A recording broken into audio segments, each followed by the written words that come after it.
नमस्कार दोस्तों, आप देख रहे हैं हाल चाल भोजपुरी। दोस्तों, वीडियो शुरू करने से पहले हर वीडियो के भांति मैं इस वीडियो में भी बोलना चाहता हूं आप सभी से कि अगर आप हमारे चैनल पर पहली बार आए हैं तो चैनल को सब्सक्राइब कर बेल आइकन को दबा दीजिएगा और खेसारी लाल जी का फैन है तो वीडियो को लाइक कर दीजिएगा। चलिए शुरू करते हैं।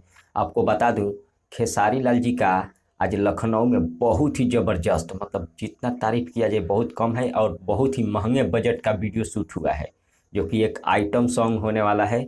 और यह जो वीडियो शूट हुआ है यह लिट्टी चोखा फिल्म का वीडियो है।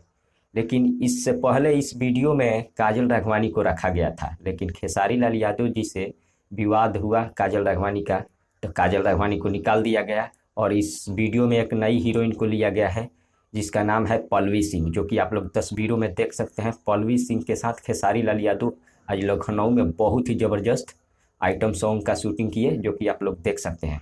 और ये लिट्टी चोखा फिल्म में आप सभी को देखने को मिलेगा, जो कि बहुत ज़बरदस्त और पारिवारिक फिल्म होने वाला है। और यह खास तौर पे यह वीडियो एक अलग इतिहास रचने के लिए तैयार है, क्योंकि बहुत ज़बरदस्त इसका गाना होने वाला है और वीडियो भी काफ़ी ज़बरदस्त होने वाला है, क्योंकि हिंदी लेवल का आइटम सॉन्ग जैसा बनाया गया है इस वीडियो को। लेकिन कितने तैयार है आप लोग देखने के लिए, कमेंट के जरिए हमें ज़रूर बताइए। और इसके बारे में आप सबका क्या राय है ज़रूर बताइएगा। तब तक बने रहिए हमारे साथ, मिलते हैं अगले वीडियो में। धन्यवाद।